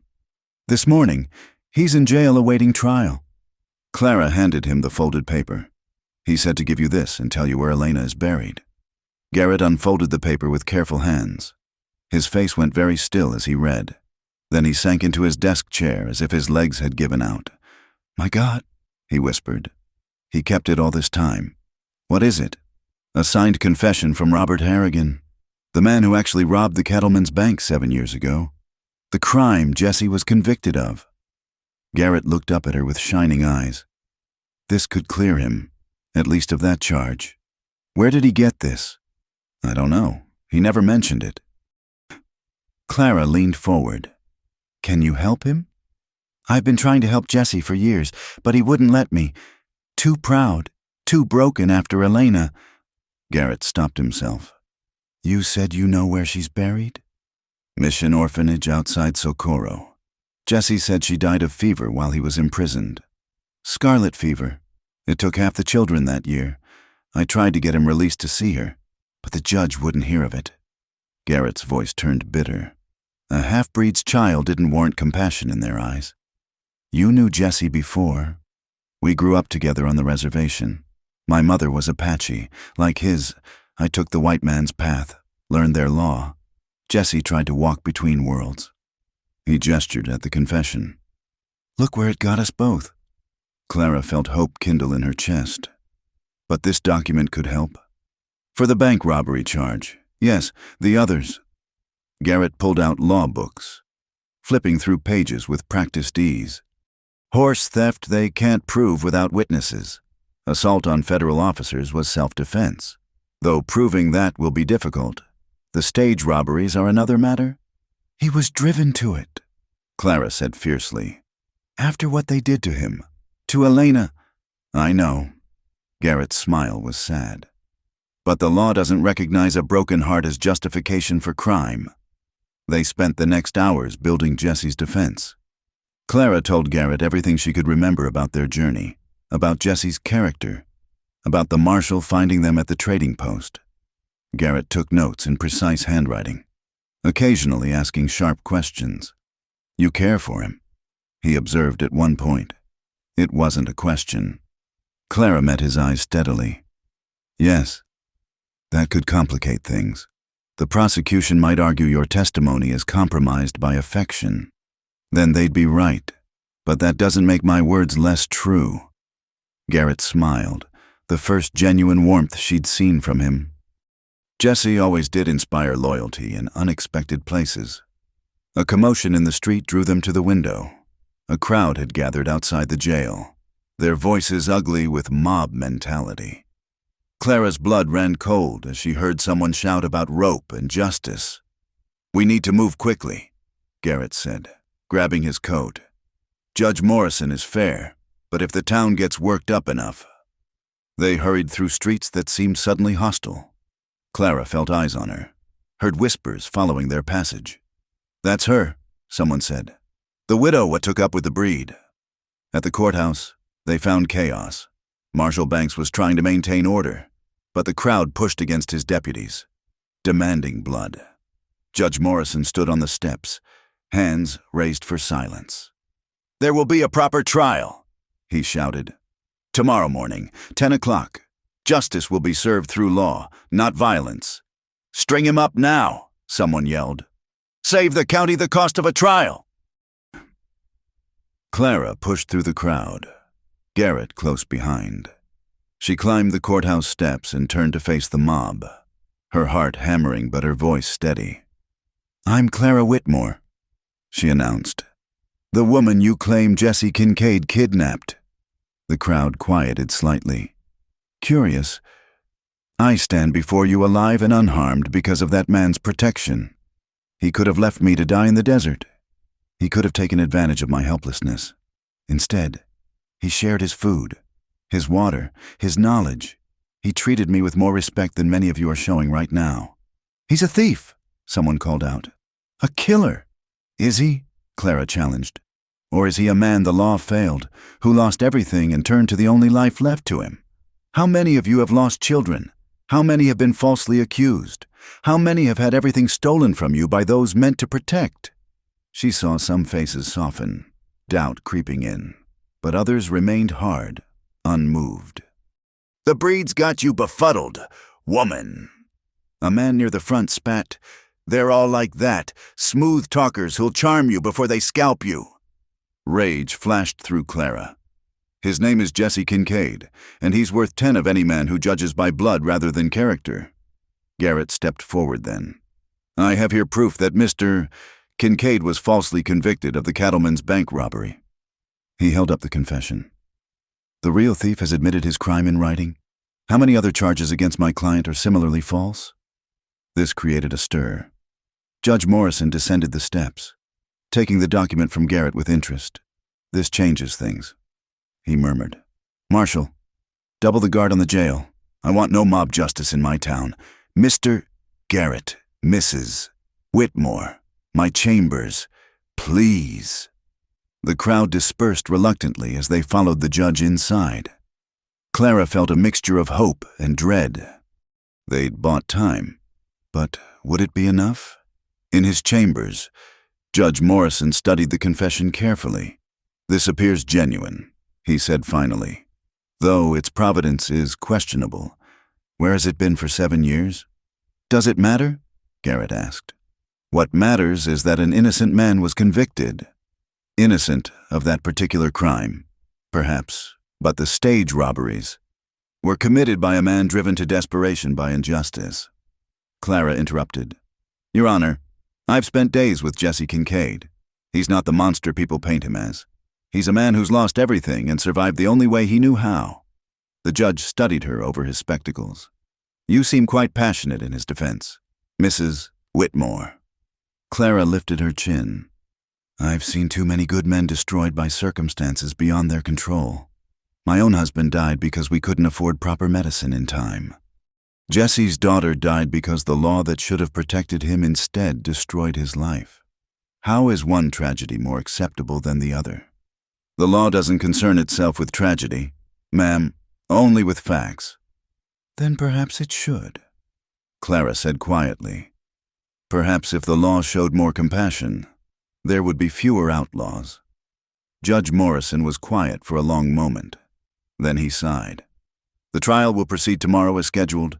Mr. Garrett, you may present this evidence. Mrs. Whitmore, you'll be called to testify. I suggest you both prepare thoroughly. Prosecutor Daniels is zealous in his duties." They emerged from the courthouse as evening fell. The crowd had dispersed, but Clara could feel the tension in the town like a living thing.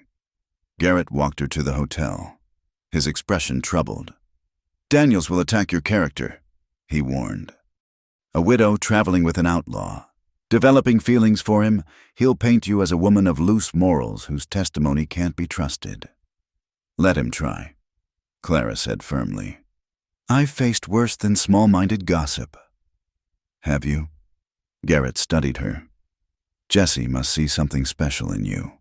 He doesn't trust easily. Not anymore. He doesn't trust me either.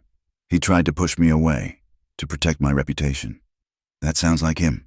Always trying to save everyone but himself." Garrett paused at the hotel entrance. "Get some rest, Mrs. Whitmore. Tomorrow will be difficult." But rest proved impossible.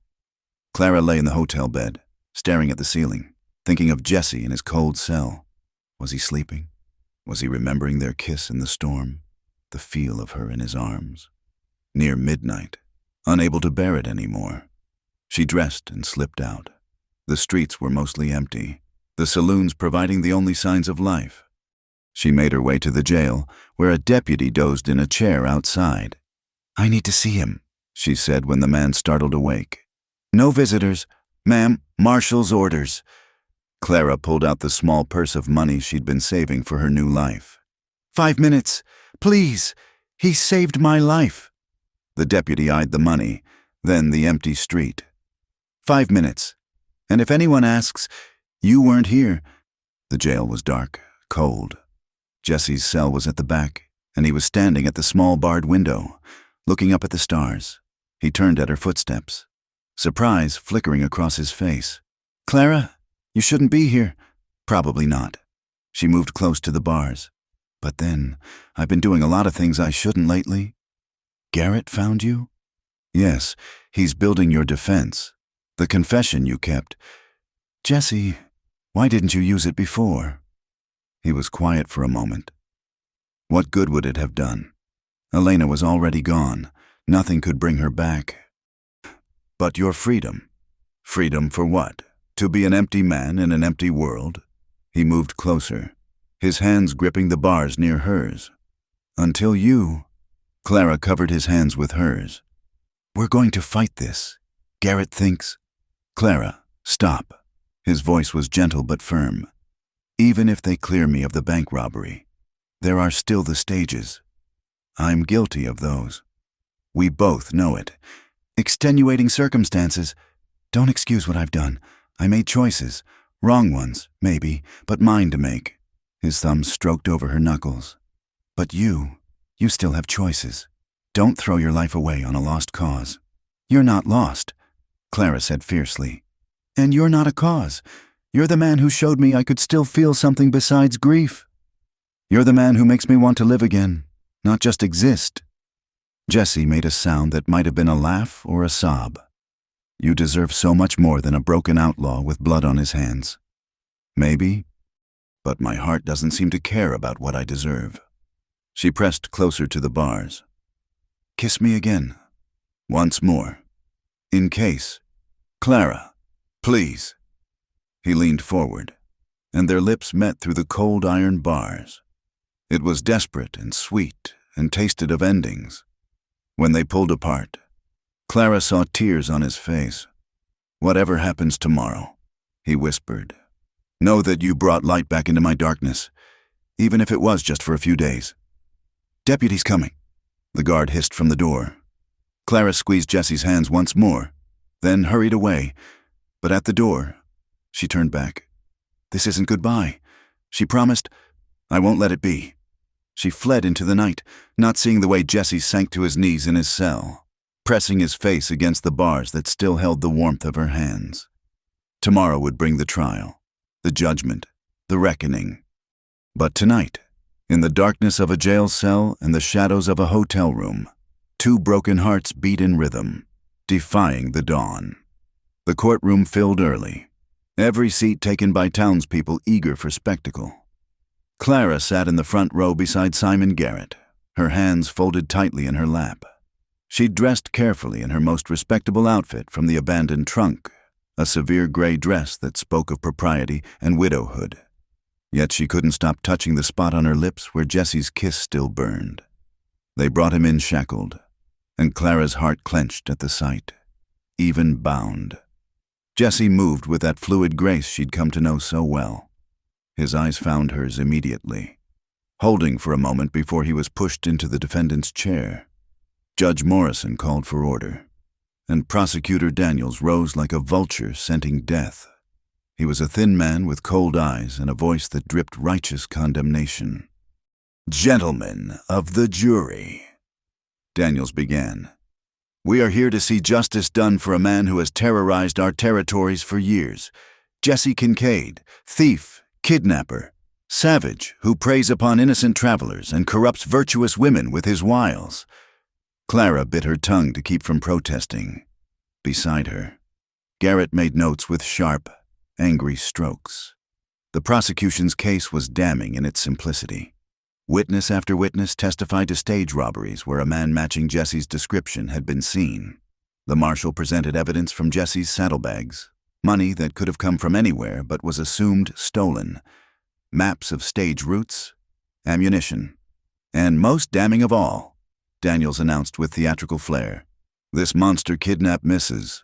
Clara Whitmore, a respectable widow, and held her captive for 4 days.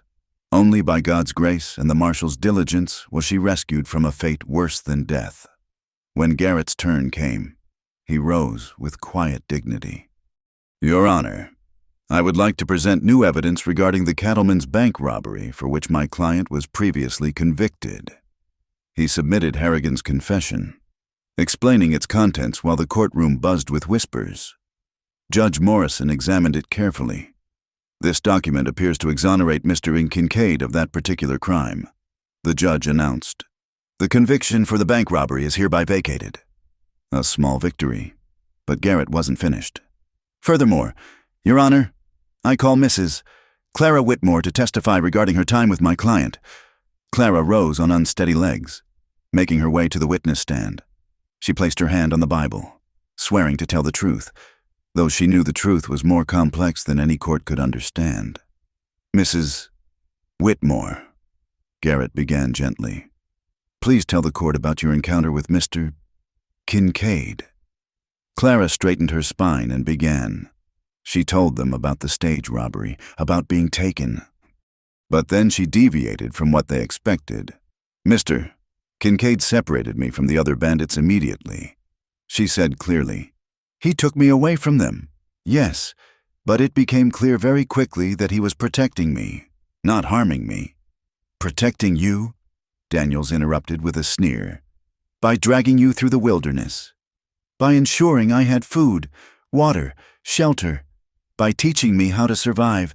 By treating me with more courtesy than I've received from many so-called gentlemen. She continued her story, describing Jesse's care, his knowledge, his pain over his daughter.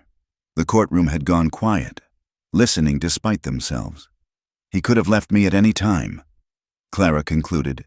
Could have ridden faster and farther alone. Instead, he stayed to ensure my safety, even when it meant his own capture. Daniels rose for cross-examination, his smile sharp. Mrs. Whitmore, you seem quite taken with the defendant. I'm grateful to him, yes. Just grateful? Daniels moved closer. Isn't it true that you've developed deeper feelings for this outlaw? Heat rose in Clara's cheeks, but she met his gaze steadily. My feelings are irrelevant to the facts of what occurred. Are they? A lonely widow, a dangerous man who shows her attention. Perhaps you misinterpreted his actions. Perhaps what you saw as kindness was merely manipulation. I know the difference between kindness and manipulation, sir. Do you? Daniels's voice turned silky. Your husband died 6 months ago, correct? And here you are, defending his complete opposite, a minister and an outlaw. What would your late husband think of your sympathies? The blow landed hard, but Clara refused to flinch. My husband believed in redemption. Mr. Daniels, he would have seen the good in Jesse Kincaid, just as I do. The good in a thief and kidnapper. The good in a man who was falsely imprisoned, who lost his child while serving an unjust sentence, who was driven to desperate measures by a system that failed him. So you excuse his crimes? I understand them. There's a difference. Daniels circled like a predator. Did he touch you, Mrs. Whitmore, during those long nights alone in the wilderness? Did this man take liberties?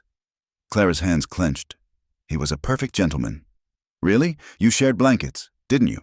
Rode together on his horse, pressed close for hours? For warmth and necessity. Nothing more. And yet you visit him in jail at midnight, bribing guards for secret meetings. Gasps rippled through the courtroom. Clara's heart sank. The deputy had talked. I wanted to thank him, to offer comfort before the trial. Comfort. Daniels drew out the word like poison. What kind of comfort does a widow offer an outlaw in the dark of night? That's enough. Garrett objected, but the damage was done. Clara saw it in the jury's faces, the shift from sympathy to suspicion. A widow who consorted with outlaws, who crept to jails at midnight, whose testimony was tainted by inappropriate affection. When she was dismissed, Clara returned to her seat feeling hollow. She'd tried to help and only made things worse. The defense continued. Garrett called character witnesses, the old Apache man Jesse had helped, surprisingly, hobbled into court to speak of Jesse's kindness. A Mexican farmer testified that Jesse had paid fairly for supplies, never taking by force when he could trade, but it wasn't enough to counter years of robberies, the accumulated weight of crimes that Jesse didn't deny. When Jesse himself took the stand, the courtroom held its breath. Mr. Kincaid, Garrett began. Do you deny robbing stages? No. Jesse said simply. "Can you explain why you turned to such a life?" Jesse was quiet for a moment, then began to speak in his low, measured voice. He told them about Elena, about the false imprisonment, about returning to find his ranch seized and his daughter dead. He spoke without self-pity, stating facts like a man reciting someone else's tragedy. "I became what they said I was," he concluded. "A thief, an outlaw. Maybe I could have chosen differently, but grief and rage make poor counselors." "Do you regret your actions?" Garrett asked. Jesse's eyes found Clara. "I regret the harm I've caused innocent people. I regret that my choices put good folks in danger, but if those choices led to these past days, to meeting someone who reminded me what it means to be human, then no, I can't regret the path that brought me there." Daniel's cross-examination was brutal. "So you admit to being a thief?" "Yes." "A kidnapper?" "I took Mrs. Whitmore." "Yes." "And you feel no remorse?" "I feel remorse for many things, but keeping Mrs. Whitmore safe isn't one of them." "Safe? You exposed her to gunfire, storms, privation, and protected her through all of it, because you'd developed an attraction to her?" Jesse's jaw tightened. "Because it was the right thing to do." "The right thing?" Daniels laughed harshly. "An outlaw concerned with right and wrong? How touching. Tell me, Mr. Kincaid, what right did you have to take her in the first place?" "None," Jesse admitted. "But once done, I had a responsibility to see her to safety." "A responsibility you planned to abandon once you reached Mexico?" Jesse was silent. "You were going to leave her, weren't you? Use her and discard her like everything else you've stolen." "I would never." Jesse stopped himself, regaining control. "I intended to see her safely to civilization, then remove myself from her life. She deserves better than association with someone like me." "On that, Mr. Kincaid, we agree entirely." The closing arguments were a study in contrasts. Daniels painted Jesse as a calculating criminal who'd seduced a vulnerable widow, using her grief and loneliness for his own ends. Garrett countered with the image of a broken man who'd found redemption in protecting someone weaker than himself, who'd chosen Clara's safety over his own freedom. The jury retired to deliberate. Hours stretched like years. Clara paced the courthouse halls, Garrett trying to reassure her, but both knowing the odds. Too many crimes, too much history, too much prejudice against a half-Apache man who dared to live outside society's rules. When the jury returned, their faces were grave. Clara gripped the back of the bench as the foreman stood. "On the charge of kidnapping Mrs. Clara Whitmore, we find the defendant not guilty." Clara's heart leaped, but the foreman continued. "On 3 counts of stagecoach robbery, we find the defendant guilty." The word fell like a hammer blow. Jesse stood straighter, accepting the verdict with stoic dignity. But Clara saw his hands tremble slightly before he clasped them behind his back. Judge Morrison cleared his throat. "Jesse Kincaid, you have been found guilty of 3 counts of robbery. However, this court recognizes the unusual circumstances of your case, the false imprisonment you suffered, the loss of your child, the confession that clears you of the bank robbery. These factors warrant consideration." Hope flickered in Clara's chest. "Therefore," the judge continued, "instead of hanging, this court sentences you to 10 years hard labor in the territorial prison." 10 years. Clara swayed on her feet. 10 years was a lifetime. 10 years was a death sentence for a man who needed freedom like air. "Furthermore," Judge Morrison added, "given Mrs. Whitmore's testimony regarding your treatment of her, and the character witnesses who spoke on your behalf, this court recommends you be considered for early release after 5 years, contingent on good behavior." 5 years, still an eternity, but a chance, a hope. They allowed Jesse one moment to turn, to look at Clara. His eyes held apology, gratitude, and something deeper she couldn't name. Then the guards led him away, and Clara felt her heart go with him. Outside the courthouse, Garrett touched her arm gently. "It could have been worse. He could have hanged. He'll die in prison." Clara said hollowly, "A man like Jesse, caged. It'll kill him slowly." "Maybe not," He survived worse, and with good behavior, 5 years. 5 years. Clara looked up at the vast sky Jesse had taught her to read. What am I supposed to do for 5 years? Live, Garrett said simply. Teach school. Help me work on appeals. Visit him when they allow it. Show him he has something to come back to. Clara thought of the teaching position waiting in Red Bluff, the respectable life she'd planned. Then she thought of Jesse's hands gentle on hers, his voice in the darkness saying her name like a prayer.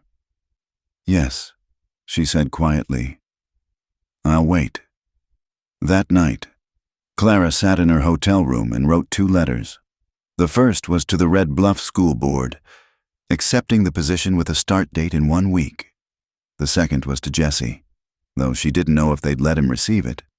My dearest Jesse, she wrote, they tell me it will be 5 years. They think that's a long time, but I waited 6 months in a gray fog after Thomas died, and that felt like forever. Waiting 5 years while knowing you're alive, while having hope that I can do. I'll teach school and think of you teaching me about desert flowers. I'll watch sunsets and remember your eyes. I'll be here when you're free, if you'll have me. A minister's widow and an outlaw. What a pair we make. But perhaps that's what redemption looks like. Not perfection, but 2 broken people choosing to heal together. Wait for me as I wait for you, with all my love. Clara. She sealed the letter and addressed it to the territorial prison, then sat by the window watching stars appear one by one in the desert sky.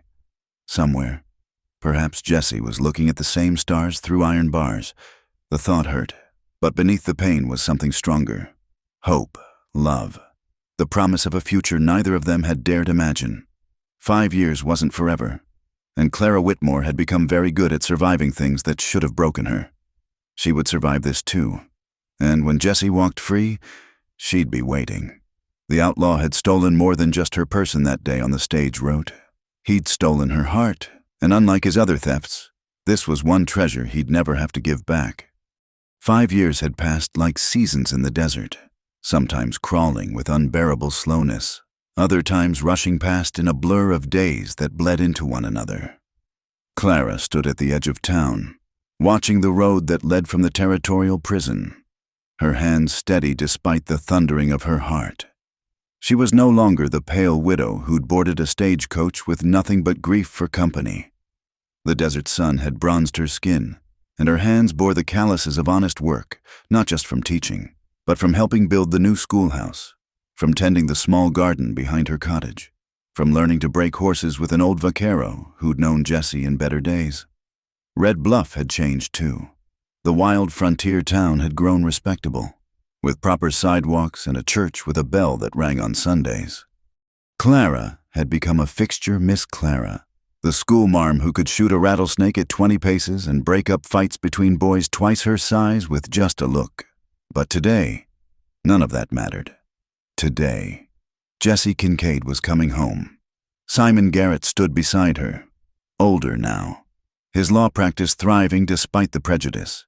He'd been true to his word, working tirelessly on appeals, visiting Jesse when the prison allowed, carrying letters back and forth like a patient messenger of hope. Stage is late, he observed. It's always late, Clara replied, but her fingers worried at the simple silver ring on her right hand, a gift from Jesse, crafted in the prison workshop and sent for her birthday 3 years ago. They'd written letters, hundreds of them.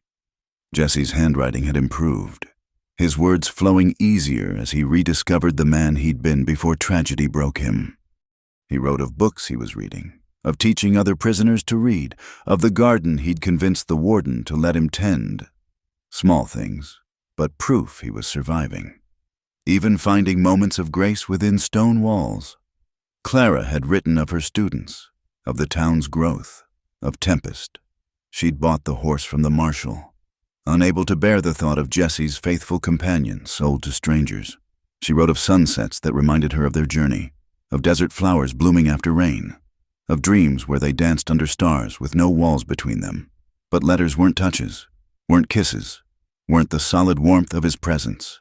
5 years of words on paper, and now... There, Garrett pointed.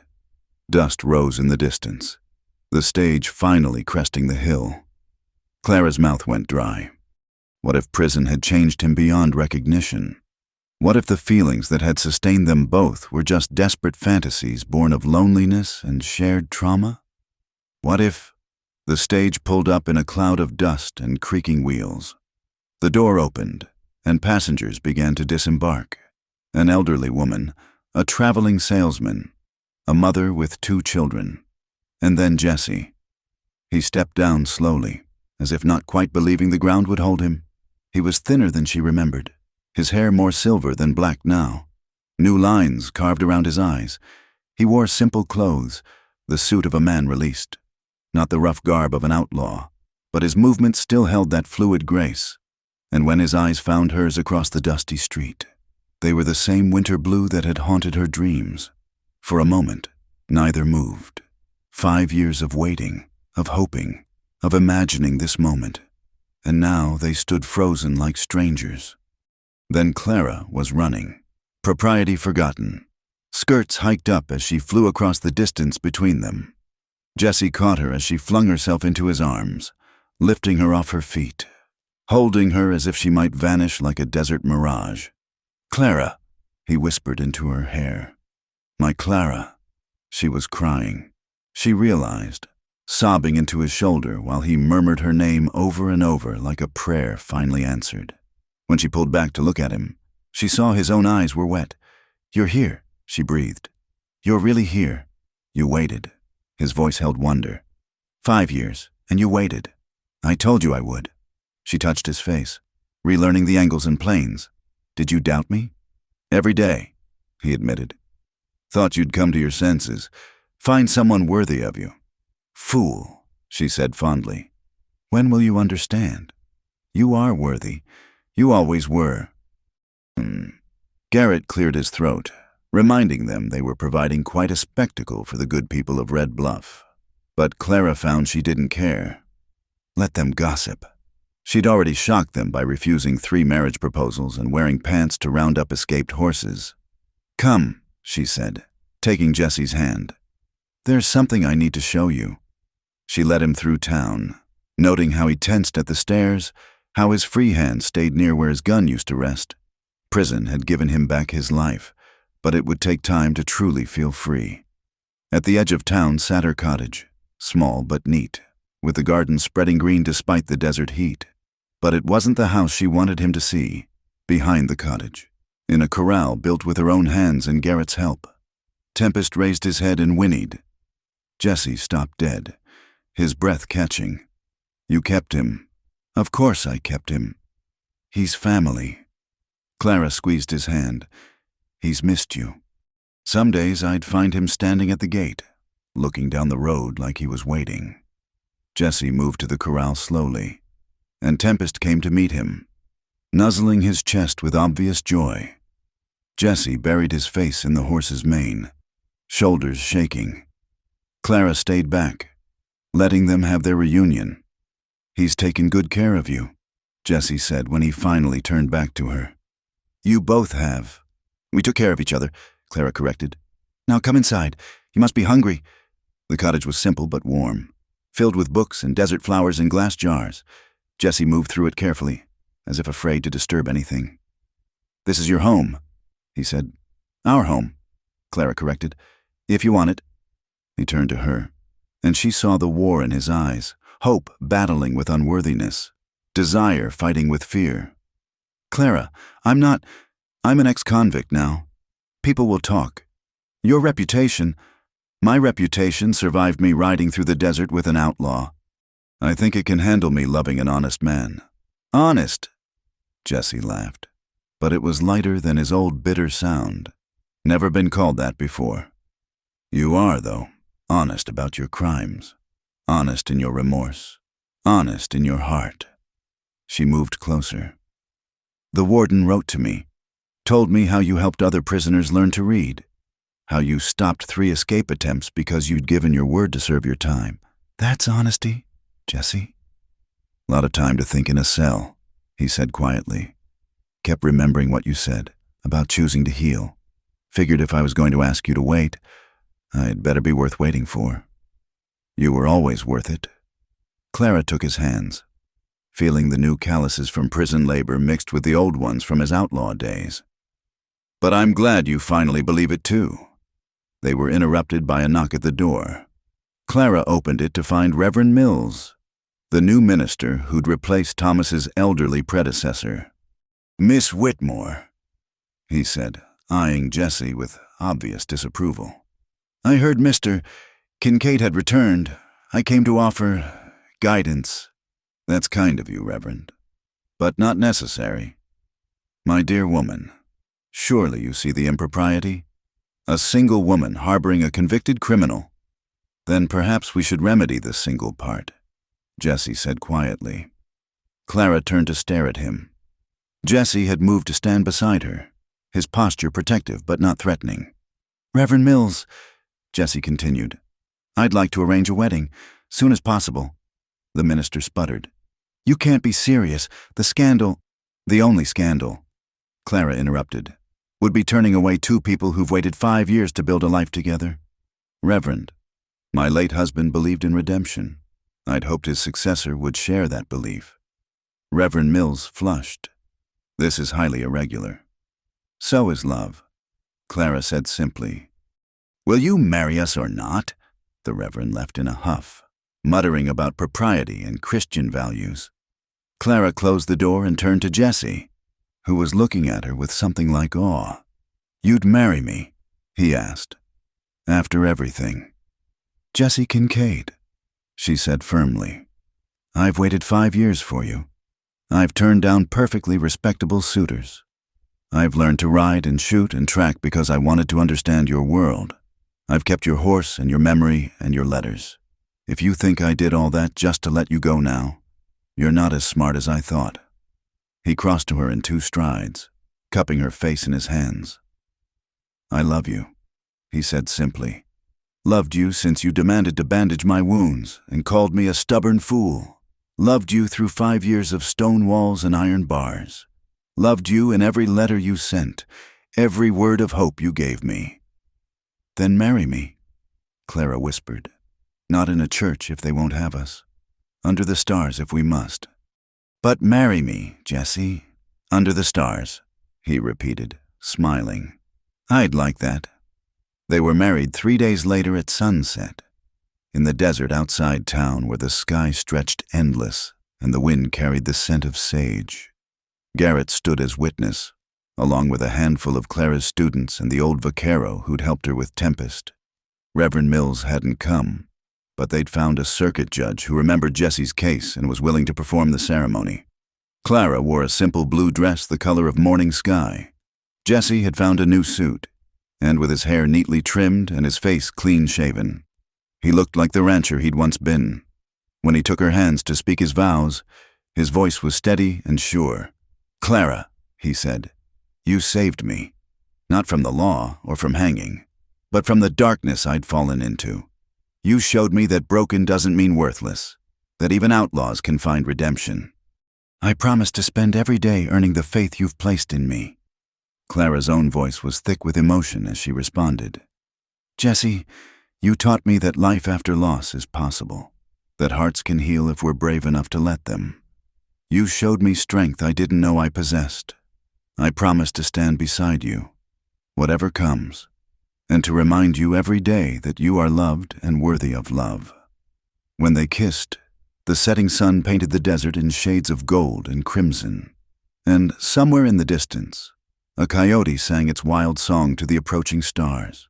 They made their home in the cottage, adding rooms as they needed them.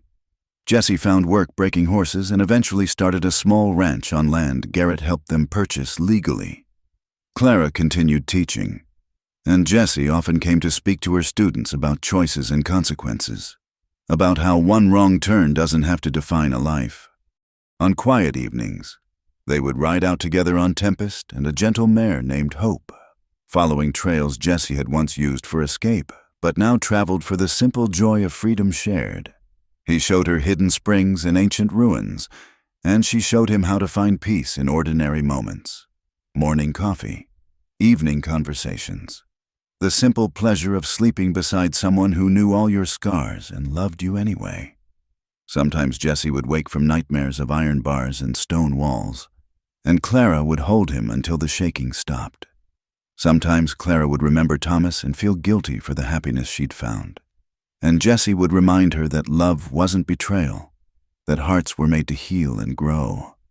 They never had children of their own, but their home became a haven for those who needed it, students with nowhere else to go, former prisoners trying to rebuild their lives, anyone who needed to believe that second chances were possible.